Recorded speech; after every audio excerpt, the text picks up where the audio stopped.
Hey, what's up, guys? Sheikh Rampedi here. Another week, another episode. Swallows survive. Hugo Broos makes comments again about the PSL standard. And then John Maduka joins Maritzburg United. Let's talk about it. Let's go. That's how it goes? They keep asking about the best when they know it's me. Okay. Asking about the rest when they know it's me. Straight in, I guess. You know it's me. So let's start off with the relegation promotion playoffs that happened this week. The final game, which was Swallows going up against Tuks, was a big game. Tuks only needed a draw to sort of stay up, and then Swallows had to win. And they showed heart, I have to say. Swallows showed heart, playing the game at home, having to get the 1-0 win. For anyone who didn't see how it all ended, this was the final standings. Obviously, Swallows first, as you can see, 7 points. And Tuks finishing with 5, Cape Town All-Stars only getting 4 points. And now you sort of look at the table and see that Swallows again will be making their appearance in the next season of the DSTV Premiership. But you sort of ask yourself, what happened to Swallows? I look at that squad and I man for man, I think I've spoken about it before. The players that they have, Hamildine was at the club. He's obviously moved on to Royal AM. Maghalwa, being part of that squad. Mageman, Jody February, Musonda. Having those experienced players and those veterans who've played in the DSTV Premiership for a while. Likabika, the captain himself, having to sort of put his body on the line despite the fact that his father passed away. May his soul rest in peace. But when you look at that squad man for man, it should not be battling in that position. And I think a lot of things were not right. And you also look at when Vuyo Mere left the club as well, Thabo Matlaba having to leave the club, you sort of could feel that things were not right. They were not able to score goals, and they changed coaches as well. And I know that the chairman and as well as the coach will be looking to fix things, because a club of Swallows' size, people don't know, it's so historic, and it's also almost, you would say, as old as you would say Orlando Pirates. So we need a club like this to stay on, and I just do believe that the management and as well as the chairman will learn from this. Let's talk about the coach now, Dylan Kerr. Yeah, Dylan Kerr came into Swallows, was there for 6 months, was able to save them. He's been known as someone to save clubs from relegation. He had time at Black Leopards, time at Baroka, time at TTM as well. It was strange because a lot of the media was speaking to him throughout the week, trying to figure out what is he going to do next. He stated that he does not like that tagline. He would like to start off the season. And in his words, he says he wants to challenge Mamelodi Sundowns. And I do think teams can challenge Mamelodi Sundowns in that aspect. And you can see the synergy that he's built with the players, the hug that he gave to Likabika at the end, having to sort of build that camaraderie within the squad and having to build for next season. I think what was also nice to hear was the fact that in his final interviews that he had with the media was the fact that Swallows want to keep him. Swallows want to keep him. They want to start next season with him. They told him that he must forget the rumors about Gavin Hunt. He must forget the rumors about potentially Kevin Johnson joining in. And I think it would be great if both of them were to start the season together, and wishing him all the best. And he did say that he does have to go home for a personal family problem. And I hope that does get sorted out. And Dylan Kerr, we'll see him again in the DSTV Premiership. He loves it here.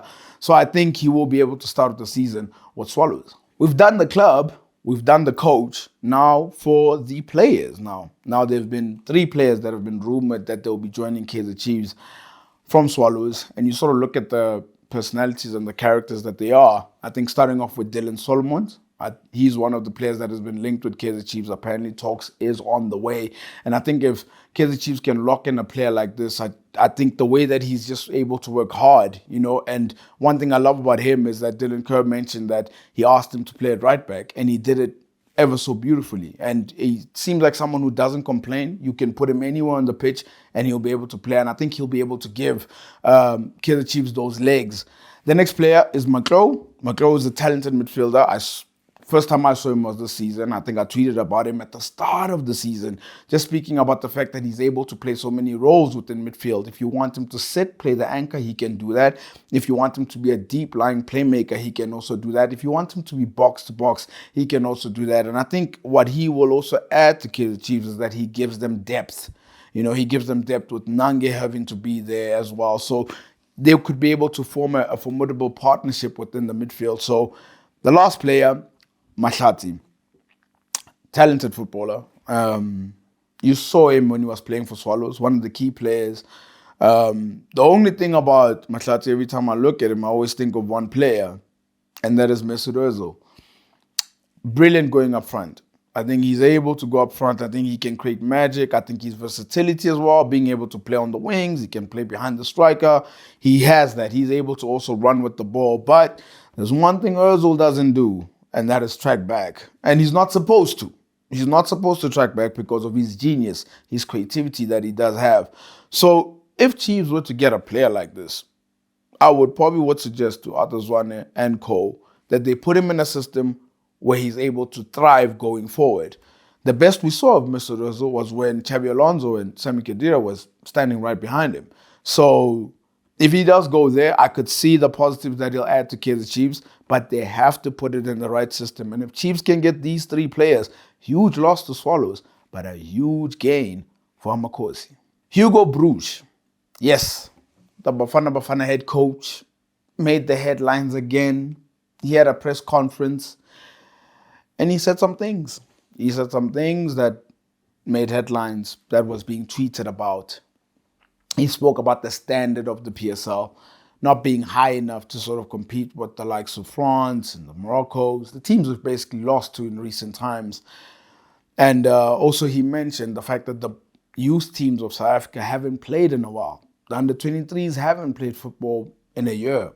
And when you go under that, they haven't played in almost 2 to 3 years. And it made a big noise. Made a big noise on social media. Obviously, it was divided. Some people were saying, but he's speaking the truth. Some people were saying, no, but this guy, how can he speak like that?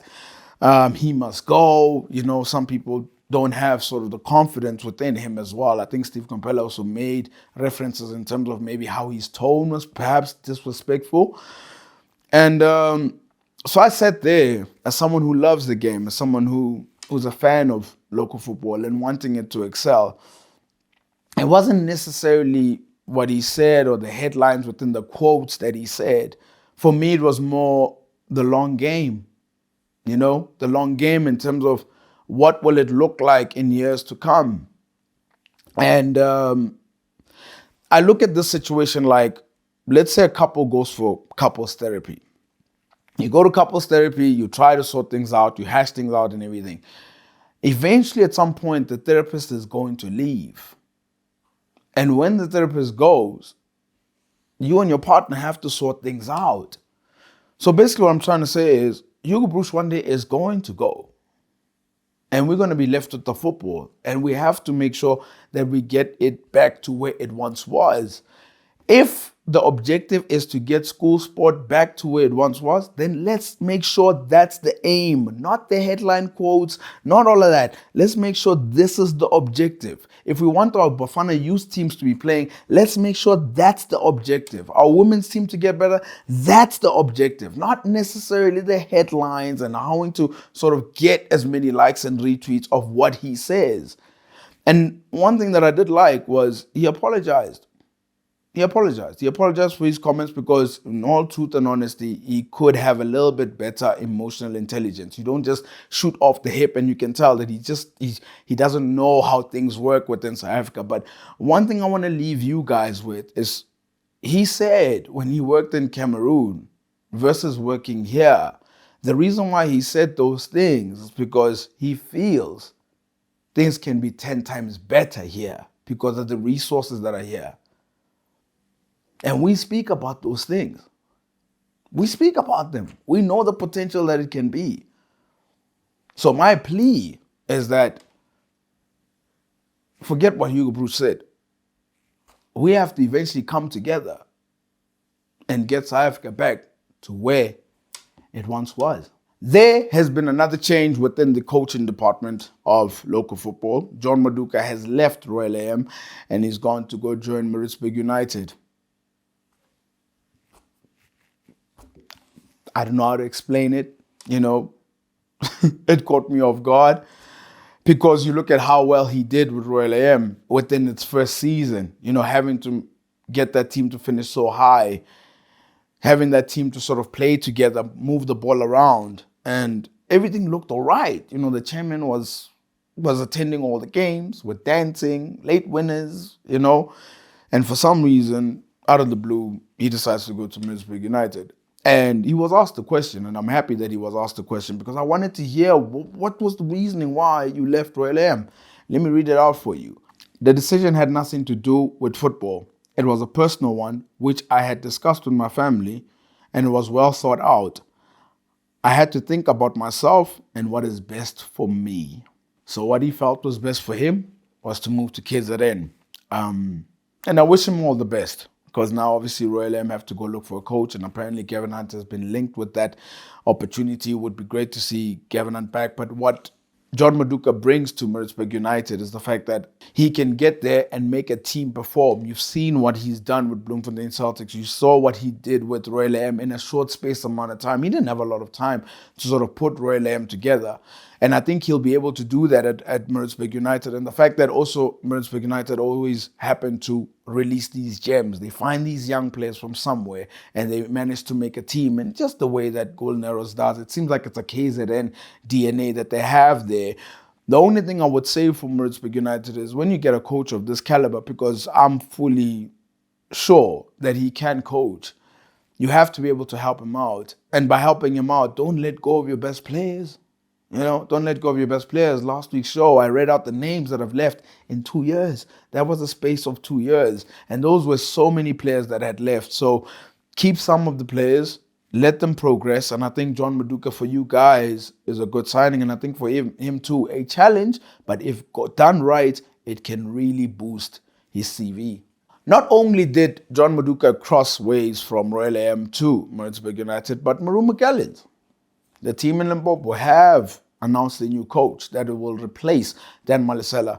And Roman Folz is his name, 31 years old, has got descent of France, had previous experience with Township Rollers and as well as Ashanti Gold on the African continent. I wish him well. I want him to succeed and I want the club to succeed. But when you look at the success that Dan Malisela had with that club, having to take them to the final, for them to play in the way that they did, and now there's rumors that potentially Ndlondlo could be going to AmaZulu, so they're going to be potentially losing big players. And now they bring in a coach who is 31 years old, is quite young in the coaching sphere, and has got no experience within South African football. No experience whatsoever within South African football. And it makes you question that surely you could have sorted something out with Dan Malisela. Surely. But to take this risk of bringing someone who's got no experience within DStv Premiership, it's risky. And potentially with the big players that are going to go, it's risky. And I don't think Maruma Gallants want to find themselves in a situation where they will be in the relegation position. And let's remember, when Dan Malisela came into that club, he found them there. They were in that position. So to go with someone who's just got, it's almost like, I don't know, I'm not really particularly sure about this appointment. But look, he does have experience within Township Rollers and as well as Ashanti Gold. And I wish him all the best and as well as the club, but it is such a risky and big decision to make. Players on the move. So it's around that time that players are obviously going to be changing clubs. And there was a big one that was announced this week. And Ethan Brooks joining AmaZulu. There was a nice picture with him and the chairman and his agent as well. And it's interesting because I think TS Galaxy are losing a big player because he played a lot of minutes for them. He's able to dictate tempo. He's able to be a playmaker as well within the middle of the park. I think he's challenging himself. And if you look at where the club's finished last season, you probably would say AmaZulu's more ambitious than what TS Galaxy is, with all respect. So he's challenging himself. It's a different environment as well. And I think he also needs to be in an environment where he's challenging himself in the sense of MTN8 could be on the cards, and as well as Nedbank Cup, and as well as you could just see the ambition that the chairman Zungu has spoken about, where he wants the club to finish. He says he wants them to win a trophy, and I think that sort of pressure is going to help him to get back into the Bafana setup because he's been out. He's missing out on the party. and before you know it, there's going to be the AFCON next year. He's still very young and he's still got time within his career. But I think it's a good addition that AmaZulu have made. And with the signings that they've made, you can just really see that next season they expect better results. So I hope Brandon Truter prepares himself for next season. But as for Ethan Brooks, get your goal involvements up. That's all it is. Because I do see that you are going to get minutes. But be able to get that assist, be able to get that goal, be able to make those key passes. And I think you'll be able to find yourself back into the Bafana setup. Miguel Timm has been making noise throughout this week. Not necessarily him though, but his name has been making noise because potentially he's on the verge of joining Orlando Pirates. Yeah? And to be fair, I think if he does go to Orlando Pirates, I think he does deserve this move. I think he's worked really hard for this move. And I think he's matured as well. In the position that he plays, that CDM role, I think these numbers, the one number for me that sticks out is the fact that he played 35 games for Gallants last season and he only got 11 yellow cards. That goes to show he understands his role. That goes to show he knows how to tackle.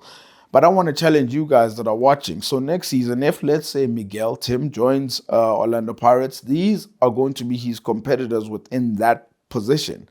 So as you can see on screen, I've got the names. There's a lot of M's. So Mabaso, Mutswari, who potentially said could be on the move. Monare, Musele, and Sipesihle Ndlovu. So the challenge that I have for you guys watching, if Miguel Timm joins Orlando Pirates, what's the formation and which midfielder is going to see the least minutes? Because not all of them are going to play within that position. And that's the thing about Orlando Pirates. I will say it every single week. They need to sort out that coaching position because signing players without having to sort out that area is a little bit tricky. The one thing that you can sort of defend Orlando Pirates with is that at least they are signing good players, like some really decent talent. Zibisi, decent talent. Oki, decent talent. Miguel Timm, decent talent. But there needs to be a coach there. So if he happens to join, I definitely do think Orlando Pirates got really a good player. The only question I have is, who is going to see the least minutes? I never had the opportunity to actually put out the team of the season. I didn't. Yeah, I didn't. Listen, there was a lot that was happening and a lot to speak about in terms of transfers, the relegation, playoffs, and sort of you had to wait till that came to an end before you had to officially put your team out for the season. So I got it. Yes, Playing the Field of Chicks has a team of the season within the PSL. And as you can see on screen, I went to the 4-3-3 formation, and those are the players. In goal, I've got Marquez. In defense, right back Mudau, I think he's been sublime, having to force his way into the Bafana setup. Lakay, best left back in the country. Grant Kikana, he deserves a good shout. When he went to Sundowns, of all the signings that they made, he was not necessarily spoken about quite a lot. The next partner next to him, I've put Fasika there, but I want to give Olisanda a shout. I really do, because just him coming here, the way he's made it so comfortable to play at centre-back, but Fasika's just got far more games than him, so that's why he makes it there. In the CDM position, we've got Andile Jali. For me, my player of the season. And next to Jali, we've got Jabbar of Stellenbosch. A player that we're not always able to see purely because we didn't see too many Stellenbosch games on TV. But every time you did get a chance to see Stellenbosch play, Jabbar was brilliant. I thought he was brilliant. He was outstanding. And then we got Mdansane. He broke the record in terms of the goals for Cape Town City. I think he deserves to be there. Billiard. I don't know if a lot of people are going to agree with this, but his actually goal involvements have been really good. And one of the key players for Kaizer Chiefs having to finish in the position that they did. And then obviously on the left wing, Letswalo, I had to put you in, scoring the goals for Royal AM as well and being described as a Rolls Royce as well by his club. And I think the goals have shown that he is probably a Rolls Royce. And last but not least, Peter Shalile, 23 league goals. What a player, amazing. I hope that he goes on to score more goals. This guy's got about 50 goals and 80 appearances. We don't see that. We just don't see that. So that's my team of the season. Tell me in the comments, what is your team of the season? Or maybe what would you change within my team? Banyana Banyana. let's talk about them, our ladies. So Coach Desreales came out with a squad. She announced a squad for the Women's AFCON that's going to be taking place next month. There's a lot of football still to come. You think because club football is done, there's no football. There's still a lot of football to come. So as you can see on screen, there's going to be a number of images that are going to flash past. The first one being the squad. So this is the squad that she announced, as you can see. Of course, in goal, we've got Untitled Chapter. I think she's a brilliant goalkeeper. Has just been able to improve also what she's doing at Mamelodi Sundowns as well. Kaylin Swart, a veteran being in that squad. Janine Van Wyk as well. I mean, she's needed just for the experience that she does have as well. Refilio Jane plays for AC Milan. So it's also got a mixture of international players and as well as local players. And I just think this is a better Bafana squad. Of course, Tembi Khatlana scoring the goals that she has for Atletico Madrid and always having to score for Banyana Banyana. I think she's going to be very crucial. Next slide. When is the tournament? As you can see, the host being Morocco starts on the 2nd of July to the 23rd of July. So that's going to be very interesting. And then the next slide, the group, they're in Group C. So they are with another favorite within the group. As you can see, Nigeria is there. And that's going to be the first game they start off with. And you know there's a rivalry that goes on between South Africa and Nigeria as well. But Burundi and Botswana join them. And the next slide, the fixtures. 4th of July, very special day. They'll be playing Nigeria, so it's a big game. They're playing at 6 p.m. 7th of July, they play against Burundi. And then on the 10th, it's Botswana. That's when they close out their group stage game. So it'll be very interesting. They are one of the favorites to win it, and we're wishing them all the best from playing the field with Shakes. I think they will be able to do really well. And something that's going to be very sweet in terms of incentive-wise is the fact that 4 spots will qualify for the next Women's World Cup. So, ladies, definitely you can get top 4 without a doubt. And I think you actually can go all the way. Good luck. It's that time again for Bet of the Week. So, Bet of the Week, I give you my bet slip. Hopefully that I get everything right. Unfortunately, this past week, it didn't go the way I would have liked. England and obviously the relegation playoffs did not go in the way that it went. And unfortunately, I lost my bet. Now, obviously, we're heading into a time where club football is done. It's officially done. It's international tournaments that are taking place. But even the Nations League is done. You know, the Nations League is done. The teams that have qualified for World Cup have qualified already for World Cup. So it's sort of hard to sort of try find something, right? But because me being myself, following so many games around the world and following football in the way that I do, I found one game. Yep, I found one game for this week. Al-Ahly going up against Ghazi Al Mahala. Interesting game that's taking place this week.